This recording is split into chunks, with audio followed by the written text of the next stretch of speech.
정말 가사도 은혜되고 우리 교회의 핵심 집사님들, 권사님들 다 모이는데 다시 한번 귀한 찬양과 우리 종려전도의 헌신 예배에 주님의 이름으로 진심으로 축복을 드립니다. 우리가 섬기는 가정과 또 직장, 우리 교회에 더욱 하나님의 큰 축복이 우리 종려전도를 통해서 말 그대로 더욱 하나님의 큰 영광이 있으시기를 진심으로 기원드립니다. 자, 오늘 하나님의 말씀 아까 다 읽었습니다만은 이 말씀을 가지고 오늘 하나님의 말씀을 좀 나눠보고자 합니다. 요새 우리나라 언론에서 제일 많이 등장하는 용어가 오늘 제목, 설교 제목처럼 잘 아시겠지만은 바로 탄핵이죠. 탄핵. 지금 탄핵이죠. 틀면 탄핵입니다. 언론에서 그 용어 나온 선택을 한 거 보니까요, 우리나라 언론에서 지금 용어 차지하는 제일 많이 나오는 거가 탄핵이래요. 한 80%를 차지하고 있대요. 어마어마하게 지금 이 탄핵 문제가 들어져 있습니다. 오늘 이 본문 말씀, 이 마태복음 26장 예수님의 탄핵 사건이라고 이제 시대의 용어에 막혔는데, 예수님이 십자가에 지시기 전에 재판받으시는 장면이 바로 이 장면입니다. 근데 성경에서 가장 자세하게 또 상세하게 예수님의 행적, 마태, 마가, 누가, 요한복음 중에서 성경 사복음서에 동시에 아주 구체적으로 된 사건을 언급한 사건이 있는데 바로 그것이 뭐다? 바로 이 예수님의 재판받는 사건이에요. 십자가 사건보다도 오히려 더 훨씬 더 구체적으로 아주 세밀하게 다 나와 있습니다. 오늘 읽은 마태복음 26장도 있지만 그 앞에서부터 계속 이어져 오고 있어요. 또 마가복음에 가면 14장, 15장, 누가복음에서는 22장, 또 요한복음에서는 18장, 19장 아주 자세하게 언급하고 있는 것이 바로 이 예수님의 빌라도 법정에서 재판받는 사건, 오늘날 이야기하면 이 탄핵 사건을 다루고 있다는 사실입니다.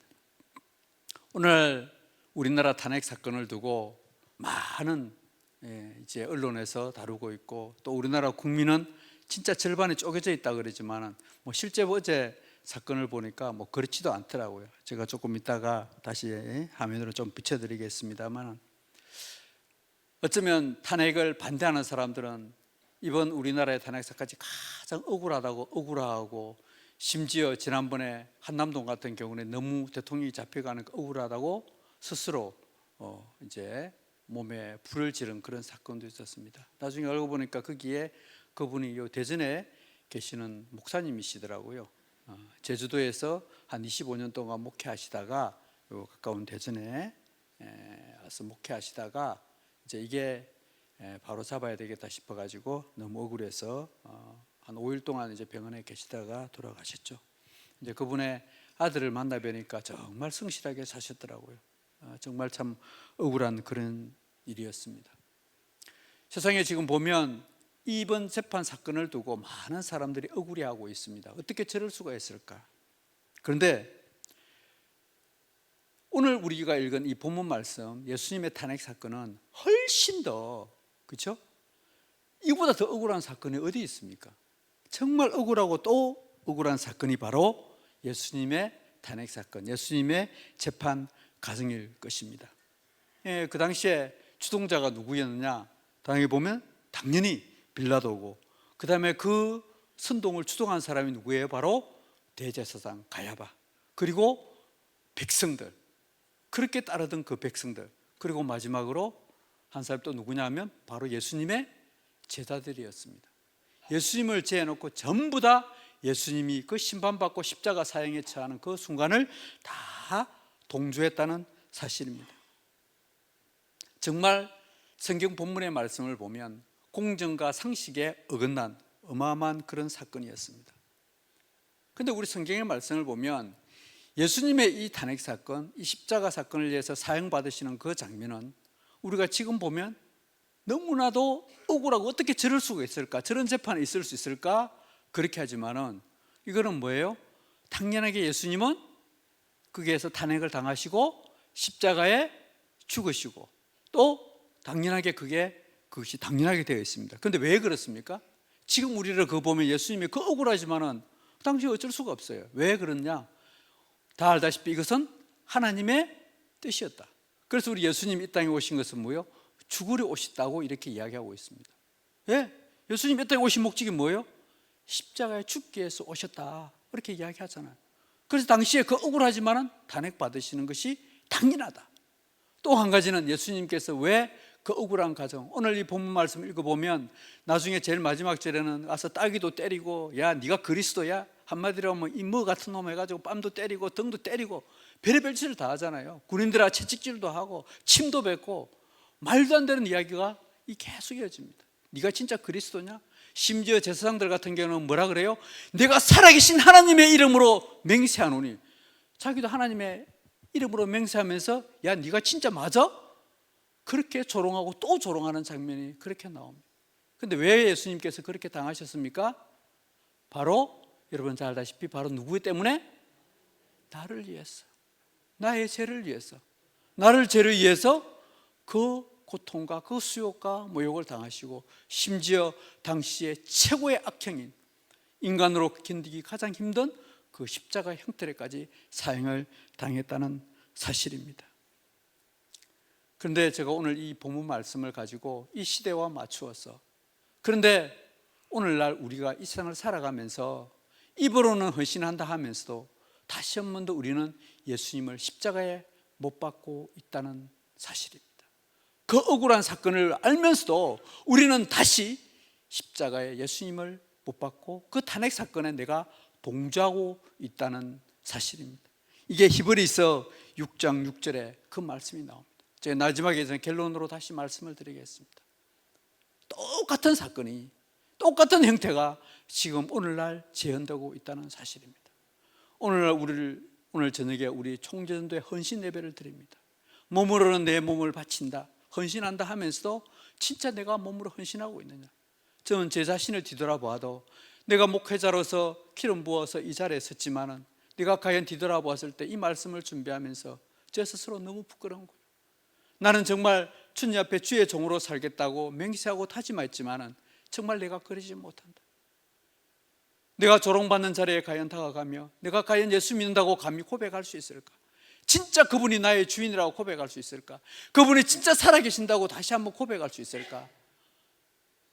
세상에 조롱이 들어와서 숨어서 예수 믿지는 않았는지, 이것을 한번 뒤돌아보면서 오늘 이 본문 말씀을 선택했다는 사실입니다. 어제 잘 알다시피 어제 우리가 건국 3.1절 집회였습니다. 3.1절 66주년 집회 현장에 우리가 있었습니다. 3.1절 집회다 보니까 어제 알다시피 모든 언론이 이 윤석열 탄핵 재판의 과정을 가지고 했는데, 제가 잠깐 언론을 통해서 나왔던 그 사실을 한번 PPT를 통해서 한번 보도록 하겠습니다. 이게 이제 언론에서 나온 강화문 집회 조선일보 현장이더라고요. 왜 저렇게 사람들이 많이 나왔을까? 다 못 담았어요. 저 반만 담은 거예요. 저게 이제 조선일보에서 보도된 탄핵 반대 집회입니다. 어마어마하게 나죠. 이게 다 이쪽 반대편에 또 있어요. 근데 이것은 탄핵 찬성 집회입니다. 뭐 게임이 안 되죠. 안국동 집회, 한마디로 이제 좌파 언론들하고 한겨레 신문에서 저렇게 나왔던 내용입니다. 그리고 어제 우리 교회도 우리 성도님들도 같이 참석한 여의도 세이브 코리아 집회 그 모습입니다. 저것도 끝이 안 보이게 보일 수가 없죠. 근데 이제 언론에서 이제 보도하신 그 내용을 보면서 보면 어제 이제 여의도 집회 한 내용만 봅니다. 세이브 코리아를 중계를 했는데 그 본 사람이 어제 그 실제 본 사람이 543만 명이더라고요. 이렇게 이제 구독자 동시에 생중계하니까 보잖아요. 매일신문에 유튜브 보는 사람부터 시작해서 543만 봤다. 그래서 어제 탄핵 그 집회에 나라를 구하겠다고 오신 사람들이 거의 1000만 명이지 않느냐, 이런 보도까지 있더라고요. 이건 또 이따 하고요. 그래서 실제 찬반 집회 현상을 보니까, 이제 꺼주십시오. 찬반 집회를 보니까 경찰 추산으로 보면 탄핵 찬성과 탄핵 반대에 약 14배, 13.7배가 차이 나더라. 그러니까 전적으로 이제 탄핵 반대 집회가 되게 많다는 거죠. 근데 언론에서는 뭐 국민이 반반으로 나눠졌다 그러는데 꼭 그렇지는 않는 것 같아요. 저도 어제 거기 갔다가 어제 저도 갔다 저 때문에 수고하신 분들이 있습니다. 이제 마치고 나오는데 아시는 언론에 계시는 분이 갑자기 저보고 인터뷰를 좀 하재요. 그래서 인터뷰한다고 있다가 제가 그 따라오다가 놓쳐버렸어요. 그래서 버스 내렸던데 다시 찾아갔다가 저 때문에 한 뭐 20분 30분 기다렸다 그러더라고요. 처음 버스 내렸던 데 갔는데 근데 사람들이 그 너무 많다 보니까 제가 거기서 미아될 뻔했습니다. 그래서 한참 돌아다니다가 화장실도 급한데 화장실도 못 가가지고 어제 화장실 줄 선 거 봤잖아요. 그래서 한번 너무 죄송하더라고요. 인터뷰하다가 그냥 놓쳐버렸습니다. 그 정도로 많은 사람들이 있었습니다. 근데 무엇보다도 저는 무엇보다 그게 감동되는 것이 뭔가 하면 그 속에서 하나님의 이름을 높이고 하나님께 기도하고 영광을 돌리면서 했던 그걸 보면서 더더욱 감사했습니다. 어제 그 탄핵에 그렇게 많은 집회에 많이 나오던 사람들은 건국 이래로 이 자유우파 쪽에 모이는 사람들이 이렇게 많이 모이기는 처음이라고 할 정도로 어마어마하게 나왔더라고요. 이렇게 모인 그 배경에는 좀 몇 가지 있더라고요. 제가 이번 언론에 찾아보니까 이번에 윤석열 그 집회 헌법재판소의 재판을 보면서 이런 이야기를 했어요. 지검장 검사장에 하시는 분이 안중근 의사의 재판보다도 일제보다도 못한 지금 헌법재판소 재판이다. 대통령이 3분 발언을 하겠다는데 이를 무시하더라. 이런 것도 있고요. 그 다음에 이 탄핵 집회가 처음에는 내란이라는 것으로 되었지만은 지금은 재판할 때 헌법재판소에서 내란이라는 것은 아예 없습니다. 처음에는 뭐 내란 우측 수개했지만 내란 가지고 재판하지 않거든요. 헌법을 유린했다 이제 그 가지고 재판하고 있습니다. 그러니까 아예 이제 본질이 완전 호도됐죠. 또 그 한 가지는 외환을 가져왔다. 이제 내란을 안 끄집어내니까 다른 거 헌법상에 나 있던 내란이나 또 아니면 헌법을 유린했다 그래야 되는 헌법 유린한 게 대통령이 뭐지? 그러다 보니까 최초에는 지금은 빠졌습니다만은 대통령이 북한하고 중국하고 러시아를 멀리하고 미국하고 일본하고 친하게 지내기 때문에 그것이 나라를 위태롭게 했다고 그것이 이제 헌법재판소의 재판 과정에 그게 들어갔지만 지금은 미국에서 하도 이제 그거는 빠졌습니다. 근데 특히 무엇보다도 저는 이번 과정에 뭐 다른 것도 그런 것보다도 이번에 헌법재판소 과정에 지금 가장 핵심적인 사항이 헌법을 유린했던 것 중에 그 홍장은 씨가 지금 그 증거 헌법재판소의 증거 그걸 보면서 저는 깜짝 놀랐습니다. 한번 PPT 한번 넘겨 보실래요? 이것 말고 다음에요. 이게 저는 보고 깜짝 놀랐습니다.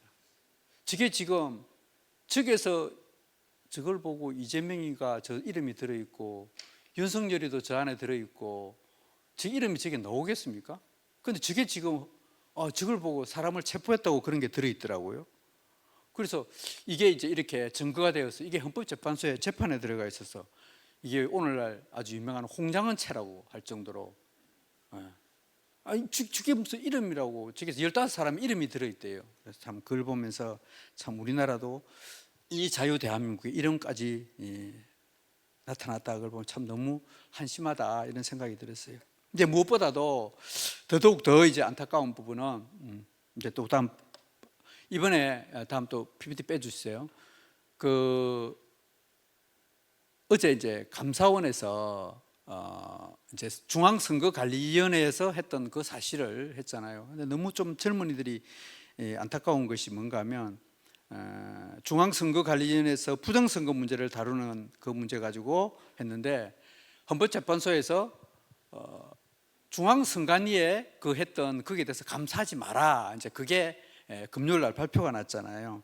이게 뭔가 하면 중앙선관위에서 자녀를 그 선거 관리 인원들을 이제 공무원들을 뽑는데 공무원 특혜가 뭔가 하면 믿을 만한 사람이 없어서 임직원 자녀를 뽑았다는 사실과 또 뭔가 하면 우리 딸이 똑똑하고 예뻐서 뽑았다는 거. 왜 뽑았느냐 그 딸을 뽑았냐니까 우리 딸이 너무 착하고 성실해서 뽑았다. 그 다음에 친인척을 왜 뽑았느냐 하니까 믿을 만한 사람이 없어 친인척을 뽑았다. 뭐 이런까지 나왔더라고요. 그러니까 이제 국민들이 붕괴해가지고 또 젊은이들이 어제 많이 나와가지고 인터뷰한 내용을 보니까 저한테도 그걸 묻더라고요. 여기에 대해서는 어떻게 생각하느냐. 뭐 말이 안 되는 거죠. 공무원이잖아요. 우리의 세금으로 받는데 내 딸이 이뻐서 공무원 뽑아주고 내 친척이라서 뽑아주고 말이 안 되는 그런 이야기가 벌어졌다. 그 다음에 뭐 해외여행 가는데도 연강한다고 신청도 안 하고 해외여행 가서 한 11일 동안 놀고 오고 병가 내놓고 한 4천만 원 월급도 그대로 받아 쓰고, 이게 지금 중앙선거관리위원회에서 그런 일이 벌어지더라. 참 이러다 보니까 어제 저렇게 많은 사람들이 나와서 이건 아니다 싶어서 아마 어제 그렇게 많은 사람들이 나왔지 않았냐, 그런 생각이 듭니다. 정말 우리나라가 어떻게 이렇게까지 됐는지 참 안타까워서 제가 먼저 서두에 간단히 말씀을 드렸습니다. 다시 이제 본문으로 들어가서 예수님의 불법적인 이 재판에 관여한 사람들, 이걸 가지고 좀 몇 가지 나눠보고자 합니다. 제일 첫 번째는 빌라도와 군인들이었습니다. 잘 알잖아요. 오늘날 치면 정치권에 있는 사람들입니다. 예수님의 제목이 뭐냐면 밀란을 주도했다. 쉽게 오늘 이야기하면 내란을 주도했다. 그리고 하나님이 뭐라고? 예수님이 내가 하나님의 아들이다. 이게 오늘 본문 65절 말씀에 나오거든요. 하나님의 아들이다. 누가 어떻게 하나님의 아들이냐? 예수님이 그랬거든. 내가 하나님의 아들이다. 그러니까 이걸 가지고 당시 산헤드린 공회, 그러니까 당시에 보면 종교 재판이죠. 거기에서 이게 주도를 했습니다. 근데 당시 재판장이 누군가 하면 알다시피 총독 본디오 빌라도입니다. 이 본디오 빌라도는 유대인들을 사형 집행권까지 가지고 있었습니다. 지방법원 산헤드린 공회에서 결정까지 뒤집을 수 있는 엄청난 권력을 가지고 있었습니다. 군사, 사법, 종교를 두루 관장하는 초법적 권력을 가지고 있던 인물이었습니다. 성경에 나와 있지 않지만은 요세푸스에 있는 유대 전쟁사라든지 이 고대사에서 보면 예수에 대해서 재판했던 기록이 더 상세히 나와 있습니다. 이 빌라도라는 사람은 뇌물을 엄청 좋아했대요. 오늘날 우리 쪽에 보면 이 뇌물을 좋아하는 사람들이 많이 있잖아요. 뇌물을 좋아하지 못하고 공평치 못한 불법 재판하는 사람이, 대표적인 사람이 이 빌라도였다. 이 빌라도가 이 예수 믿는 사람들 엄청나게 탄압했는데 어떤 게 있는가 하면 이 유대 교대사에 보면 이런 말이 있습니다. 당시에 유대인들과 이 사마리아인들이 좀 반목이는 게 있었어요. 그런데 이 사마리아인들하고 유대인들하고 반목을 시키기 위해서 어떻게 하는가 하면 이 빌라도가 이 그리심 산에다가 모세가 당시에 이 그리심 산에 엄청난 보물을 숨겨놔서, 이 보물이 있는데 이 보물이 엄청난 거야. 이걸 가지고 유언비를 퍼뜨린 거예요. 그러니까 당시에 사마리아에 있는 사람들이 이 그리심 산에 가가지고 그 보물을 찾으러 사람들이 막 꽃갱이를 들고 올라간 거야. 그 유대인들이 보기에는 뭐예요? 저거 막 꽃갱이 들고 몽둥이 들고 올라가니까 저걸 보고 또 유언비를 터뜨리면서, 야, 저거에 너희들 유대인들 죽이고 오는 거야. 유언비를 퍼뜨리는 거예요. 그러니까 유대인들이 또 반란이 나가지고 지금 뭐야? 그건 더 반목이 생기고, 거기에 이 빌라도가 군인들을 보내가지고 그 반란을 진압한다는 명목으로 당시에 사마리아인들을 싸구려 죽였다. 한 7천 명을 죽였다는 그런 기록까지 나와 있습니다. 정말 야비한 사람이었죠. 또 요한복음에 보면 이 빌라도가 예수님을 군인들을 해가지고 채찍질하는, 직접적인 채찍질하는 나옵니다. 여러분, 예수님을 채찍질하는 군인들이 채찍질했다 그랬지만은 19장 1절에 보면, 요한복음 19장 1절에 보면 이 빌라도가 예수님을 직접 데려다가 채찍질해요. 직접 때렸다는 거예요. 이 정도로 이 빌라도는 정말 야비한 사람이었다. 그리고 예수님을 두려워하면서도 정말 죄를 못 찾았거든. 증거를 찾을 수가 없거든. 그런데 군중에 발작되어 현혹되어 불법 재판을 주도했다. 그러면서 당시에 군중들이 무서워가지고, 야, 예수가 저 없다, 나 진짜 죄 없는 거야 하고 세숫대에 물 떠다 놔놓고, 나 죄 없는 거야, 내 재판한 거, 내 잘못한 거 없어, 그래서 거기다 세숫대에 물을 떠고 이 일에 무관하다고 대야에 손을 씻던 사람이 바로 이 빌라도였습니다. 당시에 이 요한복음에 보면 재판하는 장면이 나옵니다.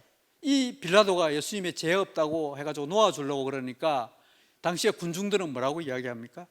야, 너 그냥 예수를 낳아주면 너 로마의 총독 가이사의 제자가 아니야. 너 가이사의 신하가 아니냐. 그러니까 예수를 반드시 죽여야 돼. 이 이야기를 막 듣고 이 당시에 이 빌라도는 결국에 예수님을 십자가에 내어주는 그런 장면까지 나옵니다. 이 빌라도의 사건이 얼마나 하나님께서 억울하고 그랬다면, 우리가 사도신경 할 때마다 이 빌라도의 이름을 외치잖아요. 빌라도에게 고난을 받았사, 빌라도에게 고난을 받았사. 정말 빌라도는 악당 중에 악당이었고 정말 야비한 사람이었고 그런 사람이었다는 사실을 우리는 다시 한번 알 수가 있습니다. 저는 이 빌라도의 모습에서 우리 교회를 핍박하는 이 모습을 보면서 오늘날 우리 정치권의 모습과 특히 이 헌법재판소의 우리법연구회라든지 국제법인권연구회 북한의 모습과 너무 유사한 모습을 보게 됩니다. 교회 예배를 철저하게 부정하잖아요. 교회를 없애버리라고 하잖아요. 실제 이 독재자의 모습, 이 빌라도와 같은 모습이 오늘날 이 시대도 벌어지고 있다. 우리 중국의 한번 실태를 한번 볼까요? PPT 다시 한번 주시면 감사하겠습니다. 중국의 시진핑을 얼마나 우상하는 장면을 잠시 보도록 하겠습니다. 다음 PPT 다음 넘겨주세요. 예, 이게입니다. 여러분 알다시피 중국에서는 교회를 다 허물어 버렸습니다. 처음에 시진핑이 들어서고 나서 바로 그 다음 해부터 교회를 다 허물어 버렸어요. 교회를 허물어 버리고 거기 예수님 사진이나 십자가 대신에 누구를 넣었다? 시진핑이나 모택동의 사진을 걸어놓도록 했습니다. 저게 교회의 모습이에요. 저렇게 걸어버리고 전부 다 지금은 완전히 교회가 없어져. 뭐 북한에는 당연히 교회가 없는 모습이고, 북한에서 성경만 가지고 있어도 정치범 수용소에 보내버리는 모습입니다. 그런데 이런 모습이 우리 자유 대한민국에도 일어나고 있다는 사실입니다. 심지어 알다시피 여러분 코로나 사태 때 잘 알 겁니다. 예배를 허가제로 해야 된다. 지금 여기에 모이려 그러면 뭐라고요? 허가 맞고 모여라. 이게 제가 지난번에 코로나 사태 때 나왔습니다. 이번에 헌법재판소에서 여러분들은 잘 모르지만 지난 마지막 그 윤석열 대통령 탄핵하고 아까 있는 그 선거관리위원회 그 감사, 그거에 대해서 앞으로 다시는 감사원에서 선거관리위원회 건드지 마라 그럴 때 그 앞에 헌법재판소에서 어떤 판결이 있었는가 하면, 지난번에 우리가 8월 17일 날 우리가 그 코로나 사태 때 예배 드리는 그거 해가 소송을 걸었잖아요. 그건 대법원 전원합의체에서 아니다, 정부의 조치가 타당하다 해가지고 대법원 전원합의체에서 그런 판결이 나서 억울했잖아요. 그런데 그게 억울해서 고향 지원에 있는 현직 판사가 이걸 판결을 하다가 교회 벌금을 예배 드렸다고 벌금을 물리라 그러는 거, 이건 도저히 아닌 것 같거든. 그래서 현직 판사가 헌법재판소에다가 이게 타당하냐 아니냐 해가지고 의문을 제시했어요. 그런데 헌법재판소에서 야, 그게 타당하다 이렇게 판결을 했어요. 지난 금요일 날. 전 너무너무 그게 억울해가지고 그 소리 듣는 순간 이제 더 이상 끝이 없잖아요. 마지막 희망이 그래도 헌법재판소에서는 이걸 판결할 줄 알았는데 그것까지도 판결해버리더라. 이게 뭐냐면 역시 국제법인권연구회라든지 우리법연구회에서 그런 판결이 나오더라. 지금 대법원의 판결이 우리는 이게 예배를 들어있지만은 하나씩 법률을 통해서 그런 행태가 일어나고 있더라. 그런데 알다시피 올해 2월 14일 판결에서는 어떤 판결이 나느냐, 교회가 예배를 위해서 집회하는 것은 안 되고 민주노총에서 자기들 집회하는 것은 괜찮다라고 역시 대법원에서 판결이 나왔습니다. 예배는 되고 안 되고 민노총 집회는 되고, 이게 지금 대한민국의 현실이라는 사실입니다. 이게 오늘날 우리 대한민국의 현실이라는 사실입니다. 두 번째, 예수님의 탄핵 심판할 때 주동자의 인물은 대제사장과 당시의 종교 지도자들이었습니다. 여러분, 당시의 대제사장은 잘 알다시피 가야바입니다. 그리고 당시 장로들, 서기관들, 바리새인들과 이 사람들이었습니다. 이 대제사장들과 서기관들은 기득권 유지를 위해서는 예수는 걸림돌이었습니다. 그들은 자칭 율법주의자들이었습니다. 성경에 대해서 너무너무 잘 알았습니다. 그리고 자신의 명예와 현재의 직책을 지키기 위해서 모든 방법을 총동원했습니다. 한마디로 종교인의 탈을 쓴 사람들로 백성들의 삶과 거리가 동떨어진 사람들이었습니다. 그리고 그들은 자기들끼리 팝을 싸움을 했습니다. 그래서 여러분 성경에 잘 나오다시피 사두개파, 열심당인파 각각으로 다 나눠져 있었습니다. 심지어 오늘 있는 본문 말씀 보면 뭐라고 예수님까지 탄핵합니까?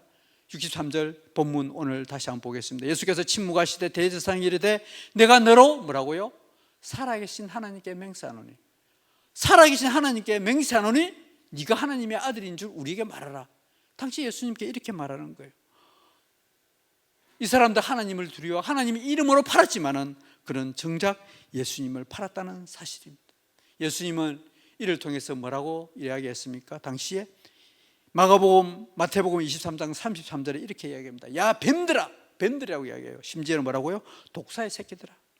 그리고 마태복음 23장 27절에는 해치람 무덤이라고까지 이 책망했습니다. 이게 그들의 모습이었습니다. 정말 외식하고 불법이 가득한 자입니다. 지금 오늘날 역시 탄핵 사태를 두고 마찬가지입니다. 교회를 두고 서로 막 비난하고 비방하고 있습니다. 어떤 한 목사님이, 분당에 계시는 큰 교회 목사님이, 지금 교회 안에 너무나 이게 분열이 많고 그러다 보니까 이것이 옳다 저것이 옳다 하지 말고 우리 지금 이 시간에 하나님께 기도만 하자. 왜? 교인들이 더 갈라지니까요. 이러지도 못하고 저러고 하자. 그렇게 하니까 참 이거에도 문제가 있지만 또 이거에 대해서 기운실이라는 곳에서 그 목사님을 엄청나게 욕하고, 우리가 어제 또 집회 나간 그걸 보고 극우 세력이다 뭐다 해가지고 세이브 코리아 집회를 보고 또 광화문 집회를 보고 막 극우 집회다 막 욕설을 해요. 야, 이거는 아닌데. 그들도 하나님, 기독교 이름을 가지고 오고 하나님의 이름을 가지고 있습니다. 저는 묻고 싶어요. 조금 전에 제가 얘기했지만 하나님의 나라가 이렇게 무너지고 있는데, 예수 믿는 교회가 이렇게 무너지고 있는데, 그러면 하나님의 교회는 누가 지키지? 그냥 기도만 하고 있으면 됩니까? 어제 이렇게 우리가 모이지 않았으면 누가 이거 우리 교회가 살아있던 거. 지금 이번에 이제 여의도 집회나 강화문 집회 다 있는 거 보면 저기 기독교 집회는 다 알아요. 그런데 이 사람들 이렇게 노고다 보니까 다 이제 아는 기독교 마지막 희망은 뭐예요? 교회밖에 없다. 정치인들이 다 그쪽으로 모여요. 어제 우리 여의도 집회도 보니까 국회의원들 36명이 나와가지고 같이 기도하고, 그 중에 나경원 같은 경우는 그 불교 회장까지 있고 불교에 열심이거든요. 그런데 와가지고 기도하고, 심지어 요 대전에 왔던 장동희라는 사람은 오히려 예수님 믿는 사람보다 자기가 그게 놀라고요, 자기가 성경 봤다 그러더라고요. 이게 뭐냐? 하나님의 이름이 스스로 그들의 입에서 나오는 거예요. 제가 제일 이번에 참 너무 감사한 것은 2030 세대들이 자기가 하나님을 믿는다, 내가 예수 믿는다 떳떳하게 외친다는 사실이에요. 감히 어떻게 그때는 우리가 하나님 믿는다, 예수 믿는다 이름 내지를 못했어요. 아예 언론에 다뤄주지 않았습니다. 그런데 지금은 개신교, 기독교인 집회들 알면서도 수없이 언론에서 이제 다뤄주고 있다는 사실입니다. 기독교인이 기독교인을 향하여 극우 집회라고. 여러분, 극우주는 알다시피 나치나 또 있는 폭력을 휘두르는 것을 극우라고 하고 있거든요. 근데 자기 마음에 안 들면 무조건 극우로 지금 몰아가고 있잖아요. 이 잘못된 용어를 해가지고 혐오하는 거, 저는 그들에게 이야기하고 싶습니다. 예수님이 당시에 대제사장들이나 장도들이나 사두개인들을 쓰게 했던 그 말하고 똑같이 한번 생각해 보지 않을까. 정말 우리가 나도 스스로 내가 예수님의 이름을 팔아서 내 스스로 이렇게 생활하고 있는지 다시 한번 더 회개하게 되는 그런 시간도 갖게 됩니다. 세 번째, 예수님을 탄핵한 사건의 주인공들은 군중들이었습니다. 거짓 증인들이었습니다. 오늘 이 본문 말씀에도 보면 이 거짓 증인들을 할 때 군중들한테 묻습니다. 야, 지금 하나님의 아들이라는 거, 야, 거짓 증인한테 해봐라. 예수를 십자가에 청하려고 그러면, 사형을 처하려고 그러면 증거가 있는데 대봐라. 그 이야기를 하게 됩니다. 그런데 오늘 보면 이 본문 61절에 보면 사람들의 말이, 우리 61절 다 같이 보겠습니다. 오늘 본문 마태복음 26장 61절, 이르되 사람들의, 다 같이 읽겠습니다. 시작. 이르되 이 사람의 말이 내가 하나님의 성전을 헐고 사흘 동안에 지을 수 있다 하더라 하니. 뭐라고요? 사람들이 그럽니다. 예수라는 사람이, 저 사람이 내가 하나님의 성전을 헐어버리고 사흘 동안에 지을 수 있다 하더라. 거짓을 고하는 거예요. 그런데 그 당시에 군중은 어떤 사람이었습니까? 잘 알다시피 당시에 예수님의 설교를 직접적으로 들었던 사람입니다. 여러분 잘 알다시피 산상설교 알잖아요. 산상수훈 다 들었잖아요. 또 3년 동안 따라다니면서 수많은 이적과 기적과 표적을 보았습니다.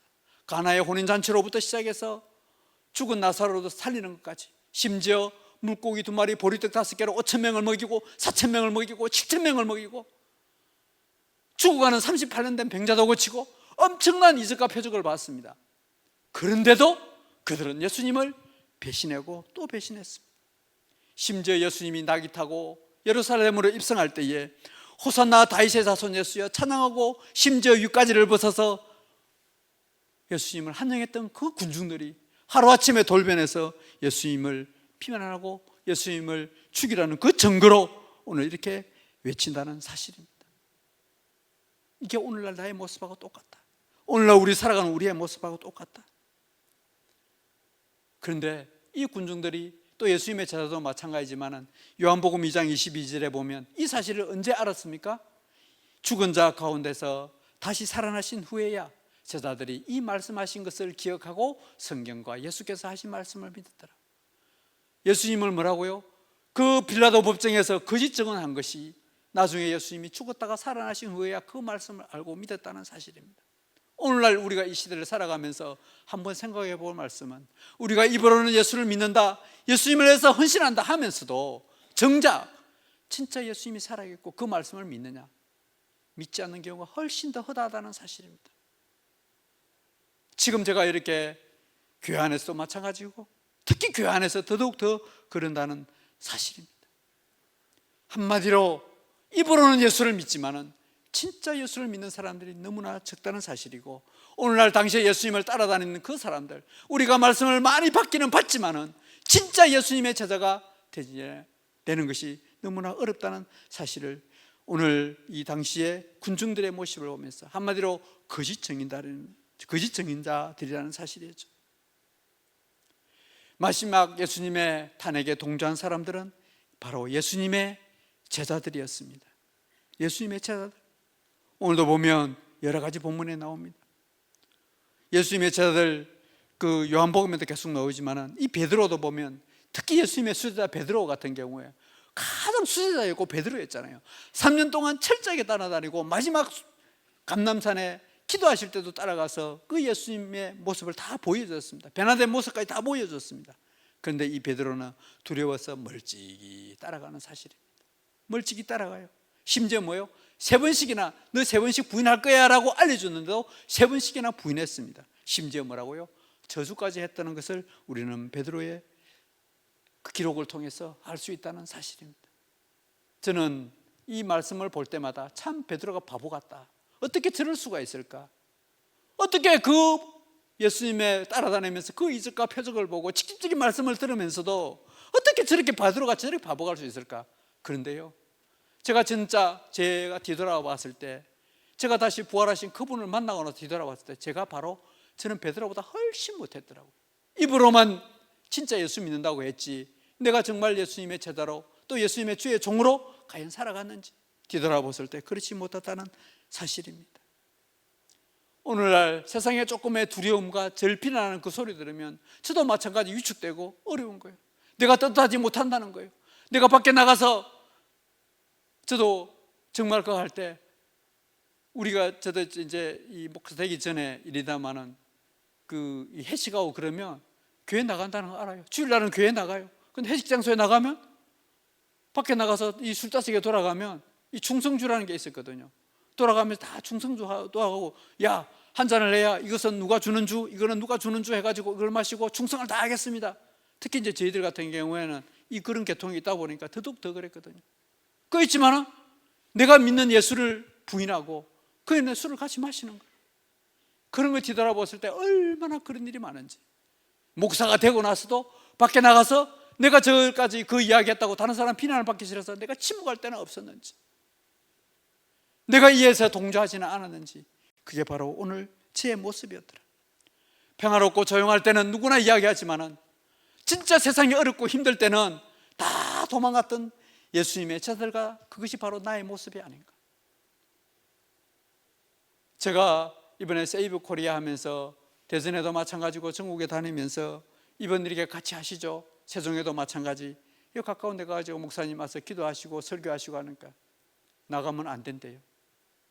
근데 이제 이게 분위기가 어제 이제 3일째 반단되니까 저한테 막 전화도 오고, 이제 언제 또 하느냐고, 이제 그때는 설교하겠다고 막 그러시더라고.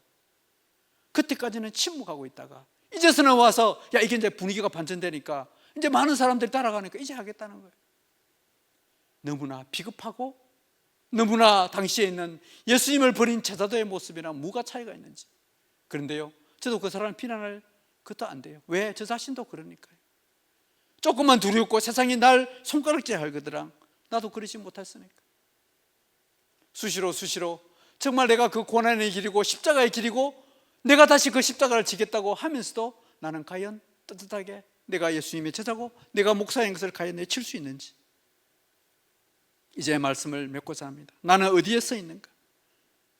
오늘 우리 헌신 예배 드리시는 우리 귀한 우리 예전도의 임직원 회장님 여러분, 그리고 우리가 예수 믿는다고 고백하고 이 자리에서 예배 드리시는 모든 분, 오늘날 이 시대를 보면서 정말 나는 진리를 따르고 있는가? 아니면 거짓에 따라가고 있는가? 아니면 침묵하고 있는가? 세상의 거짓은 예수님의, 하나님의 교회를, 예수님을 다시 또 탄핵시키고 있습니다. 성경 말씀을 부정하고 이 성경 말씀이 잘못되었다라고 엉터리로 해석하고 교회와 그리스도인을 말살하려고 하고 있습니다.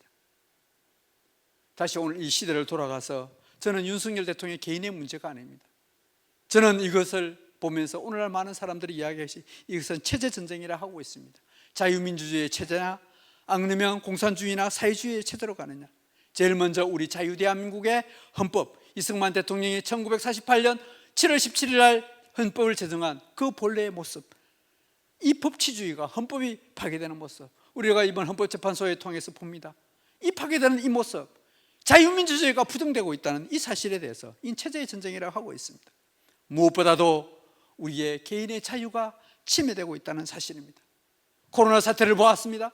지금 이 시대를 보았습니다.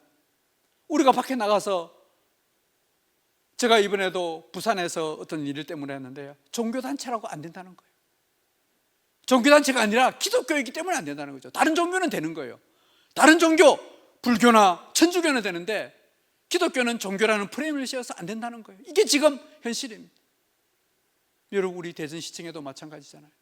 어떤 시청에서는 그 안에 교회가 예배 드리는 시설이 있었어요. 예배를 드렸습니다. 그런데 그게 다 지금 못 들어가게 했어요. 이게 2007년도부터 이게 다 없애버렸어요. 예수를 믿지 않는 무종교의 자유다, 종교를 믿지 않고 전도하지 못할 것까지 해가지고 지금 되어버리고 있습니다. 특히 개인의 자유가 철저하게 짓밟히고 있다는 사실입니다. 갈라디아서 5장 1절에 보면 이런 말씀이 나옵니다. 그리스도께서 우리로 자유케 하려고 자유를 주셨으니, 우리 다 같이 보겠습니다. 시작. 그리스도께서 우리를 자유롭게 하려고 자유를 주셨으니 그러므로 굳건하게 서서 다시는 종의 멍에를 매지 말라. 예수님이 그 고난과 십자 해유와 희롱과 뺨맞음과 채찍질을 당하면서도 그 길을 걸어가신 이유는 우리에게 뭐예요? 죄로부터 자유롭게 하기 위해서 그 고난을 당하셨습니다. 바로 갈라디아서 그 말씀을 하는 거예요. 우리를 자유를 주시려고 그렇게 했는데 우리는 그 자유에 대해서 스스로 우리는 또다시 종의 멍에를 메고 있다는 사실입니다. 특히 이 체제 전쟁에는 바로 무신론과 유신론 전쟁입니다. 하나님이 있는 전쟁이냐, 하나님이 없는 전쟁이냐. 아까 알다시피 시진핑의 또 북한에 저 봤잖아요. 또 코로나 사태 예배에 대해서 봤잖아요. 하나님이 있느냐, 하나님이 없느냐, 이 싸움입니다. 하나님을 인정하느냐 안 하느냐, 네가 하나님의 아들이냐 아니냐, 그 싸움이 오늘날 체제 전쟁으로 있다고 있다는 사실입니다.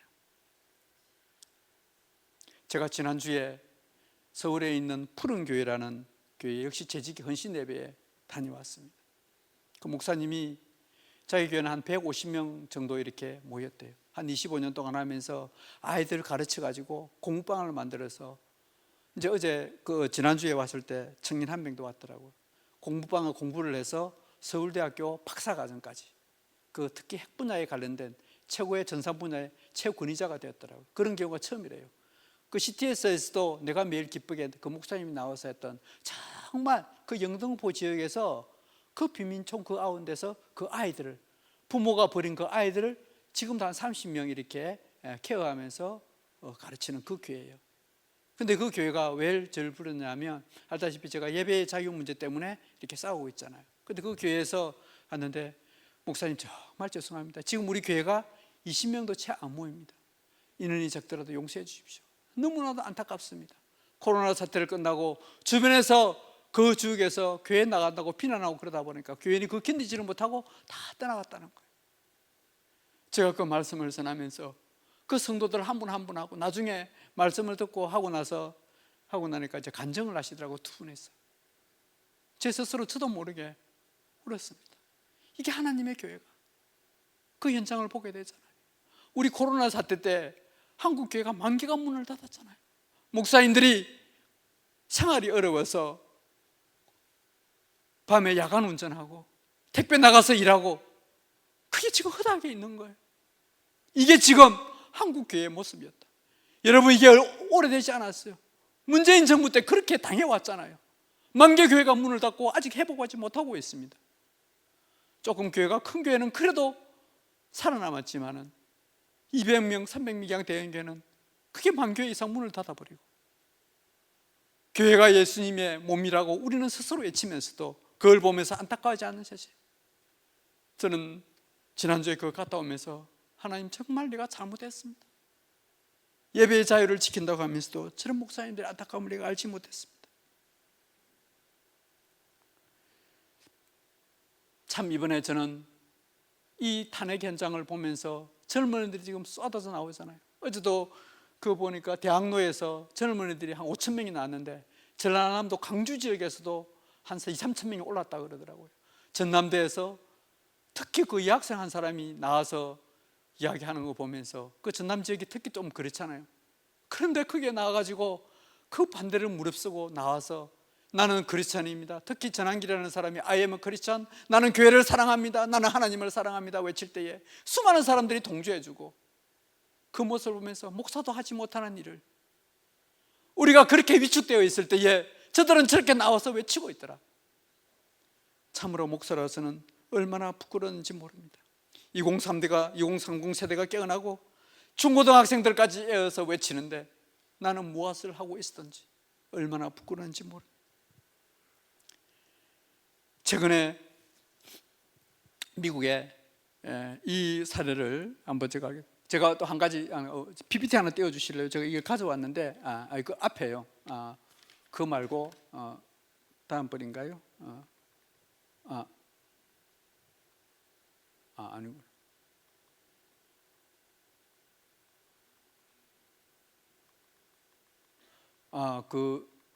여기 있네요. 이거 제가 이번에 대전에서 세이브 코리아 하면서 어떤 한 분이 이제 제가 본부석에 있다 보니까 제가 한 20분들 정도가 이렇게 찾아왔어요. 찾아왔는데 이게 한 분이 바로 이 자료입니다. 이분이 나는 45년생이고 81세 할머니예요. 할머니인데 나는 교회를 나가지는 않습니다. 그런데 너무 답답하고 억울해서 이 내용을 저한테 이렇게 전해줘. 이 혈세예요, 혈서. 81세 할머니가. 그래서 제가 물어봤습니다. 할머니 교회 나가세요? 그러니까 안 나간대요. 그런데요, 너무 억울해서 호소할 데는 없고 그래서 저한테 이렇게 적어왔어. 그래서 할머니 교회 나가세요, 앞으로 신앙생활하고 예수 믿으세요. 그러니까 그러시겠다고. 여러분, 우리가 언제 그런 분들에게 전도할 수 있겠습니까? 그래서 제가 오늘 다른 데 이거 또 전해드렸습니다마는 우리 사랑하는 성도님들께 이 내용을 전해줍니다. 혈서까지 써가면서 너무나 억울하니까 얼마나 지금 복음 전할 수 있는 너무나 좋은 기회인 줄 모르겠습니다. 이제 우리 다음 PPT에 이 부분을 한번 미국의 10회 회의에서 일어났던 내용 사례를 들면서 마칠까 합니다. 이 트럼프가 이번에 10회 회의가 지난 2월 23일 일었는데 트럼프가 이렇게 해요. 자기가 연설을 하면서 고든창 말에 나는 거의 지지한다. 특히 중국에 대한 내 모든 발언은 고든창과 똑같다, 이런 말을 해요. 그러면서 이 고든창이라는 사람이 어떤 이야기를 하는가 하면 트럼프 측근 고든창과 모스탄이 한 이야기입니다. 중국의 이 제기한 우리나라 이제 부정선거 문제를 이야기하고 있는 거예요. 부정선거의 그 증거가 무엇입니까? 그러니까 중국산 하이에이 장비가 우리나라에 들어왔다는 거예요. 근데 이게 여러분 알다시피 2020년도에 우리나라에 그 5G 들어오면서 중국산 하이에이 장비가 들어왔는데 미국에서는 전부 다 못하겠는데 우리나라에는 들어왔거든요. 그 이야기를 하고 있는 거예요. 이 고든창이라는 사람이 이렇게 합니다. 한국은 지구상에서 가장 취약한 민주주의를 수호하고 있다. 한국의 좌파들은 윤석열 대통령을 제거하기 위해서 지금 침투를 장악하려 한다. 어제 또 우리 세이브 코리아 여의도 집회에 나왔던 분이 이렇게 이야기했죠. 대한민국은 지금 벼랑 끝에 서 있다. 이재명이 대북 성공과 범죄 사실이 있다라고 공개적으로 전 세계 언론에서 이 이야기를 하게 된다는 사실입니다. 저는 최근에 저는 부정선거에 대해서 저도 회의 반응한 반응이 가지고 있었습니다. 그런데요, 우리나라에서 정말 가장 먼저 앞서서 외친 선구자적인 한 분이 계세요. 정말 훌륭한 목사님이었습니다. 목사님 중에서 정말 머리까지 깎으시면서 아무도 외치지 않을 때 홀로 외치면서 그 삭발하는 그 현장에도 있었고, 누구보다도 이 부정선거에 대해서 많은 사람들이 어떻게 목사님이 저럴 수가 있을까? 어떻게 저럴 수가 있지? 그렇게 했는데 그 사실이 지금 와서 이제 맞아 떨어지고 있습니다. 아마 여러분들도 잘 아시는 목사님이십니다. 그 목사님의 영상을 이 시간에 한번 보도록 하겠습니다.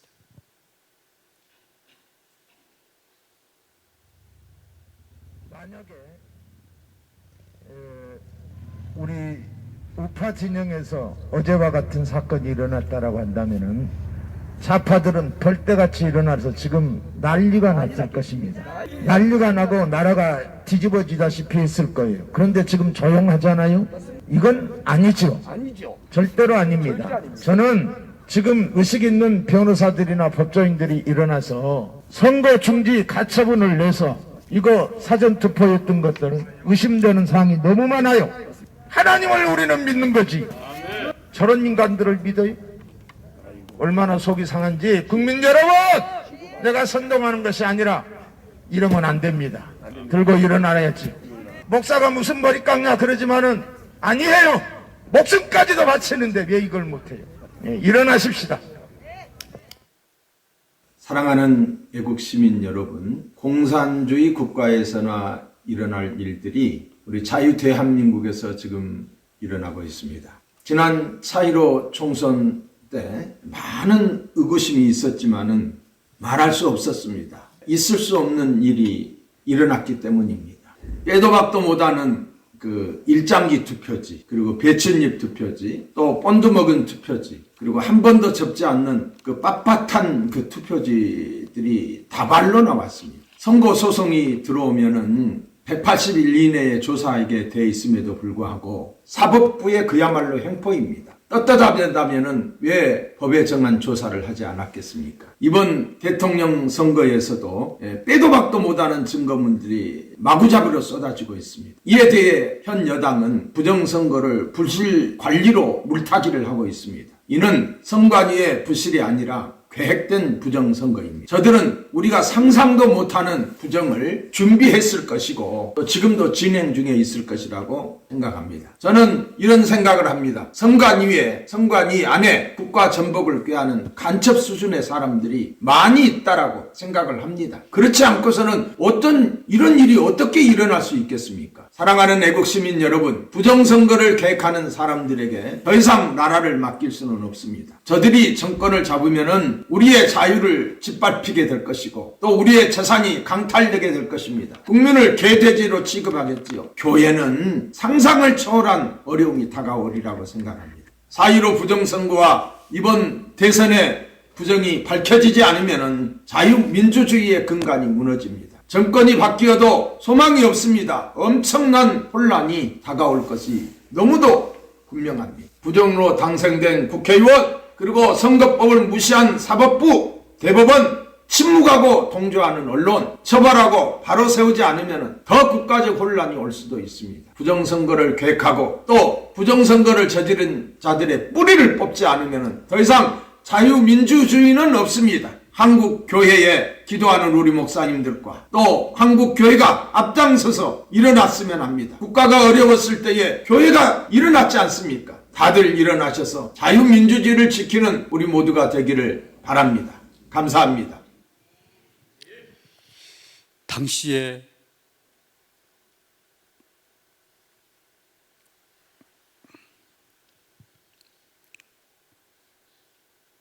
청와대 앞에서 그 삭발할 때에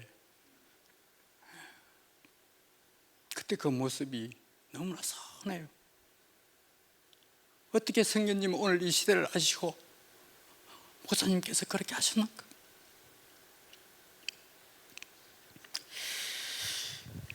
오늘 헌신 예배를 드리는 우리 사랑하는 우리 귀한 우리 권사님들, 또 우리 사랑하는 성도님들, 과연 나의 삶은 주님 앞에 바로 서고 있는지 한번 뒤돌아보는 그런 시간이 되었습니다. 나의 삶은 과연 예수님의 제자로 종으로 이 합당한 열매를 맺으며 살아가고 있는가? 말씀대로 살아가고 있는가? 여러분, 우리 히브리서 6장 말씀 한번 보겠습니다. 히브리서 6장 4절에서 5절 말씀 다 같이 읽겠습니다. 시작.